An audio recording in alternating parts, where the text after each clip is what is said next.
জলপাইয়ের সিজন প্রায় শেষ হয়ে গেছে, শেষের দিকে। তো আমি এখনও একদিনও আচার বানাই নাই, কারণ আমার অনেক ঝামেলা বাসায়, তো আমি একটু ভিডিও বানাতে পারি না। তাই ভাবলাম আচারটা তৈরি করি। তো আমি যেভাবে কেউ অন্যভাবে খায়, কেউ একরকম খায় আর কি, এরকম এক দেশের গালি এক দেশের বুলি আর কি, এরকম।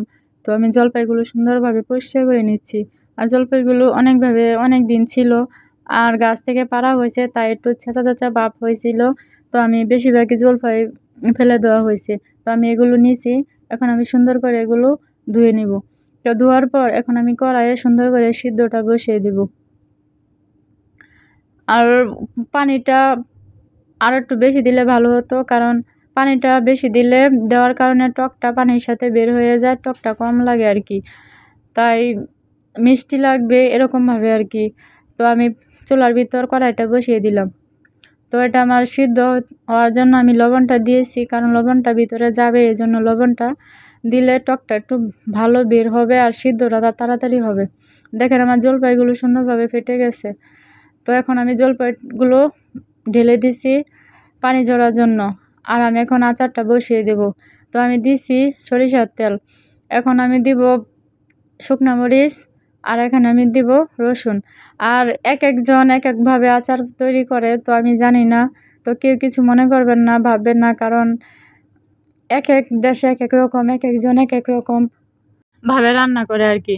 এখন আমি এখানে হালকা হলুদের গুঁড়া দিয়ে দিয়েছি, কারণ এটা দেওয়ার কারণে কালারটা সুন্দর আসবে।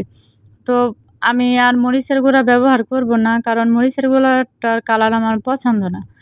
এখন আমি দিয়ে দিছি লবণটা দিয়ে সামান্য পরিমাণ ধনের ফাঁকি দিছি, যাতে ঘ্রাণটা সুন্দর আসে। আর এখন সুন্দরভাবে আমি নাড়াচাড়া করে জাল দিয়ে নিব। আর বিশেষ করে যে পর্যন্ত আগলা পানিটা না শুকাবে সেই পর্যন্ত জাল দিব। এরপর আমি চিনিগুলো দিয়ে দিব, চিনিগুলো দিয়ে সুন্দরভাবে জাল করব। আর এই জিনিসটা খেতে খুবই ভালো লাগে, কারণ একটু রসালো রসালো অবস্থা খেতে আমার খুবই ভালো লাগে। বিশেষ করে আচারটা যত ভাজা কম হবে ততই ভালো লাগে আমার কাছে আর কি, অল্প দিন রাখার জন্য। আর আমি এখানে দিছি হচ্ছে শুকনা মরিচের ফাঁকি, আর হচ্ছে পাঁচফোড়ন। তো পাঁচফোড়নটা কেউ আস্ত খায়, কেউ ফাঁকি করে খায়, তো আমি এটা ব্যবহার করি আস্তা। মানে আস্তা জিনিসটা দাঁতে লাগলে খারাপ লাগে, এই যে দেখেন। তো আমার আসলে কালারটা দেখা যাচ্ছে না, কারণ আমার ভিডিওটা মানে সন্ধ্যা হয়ে গেছে, তো এই কারণে এরকম দেখাচ্ছে। তবুও দেখেন আমার আচারটা খুবই সুন্দর হয়েছে, আর আমি এইভাবেই আচারটা তৈরি করি যাতে আস্তে আস্তে থাকে, আমার খেতে খুবই ভালো লাগে। যে দেখেন কতটা সুন্দর হয়েছে। সবাই ভালো থাকবেন, আল্লাহ হাফেজ।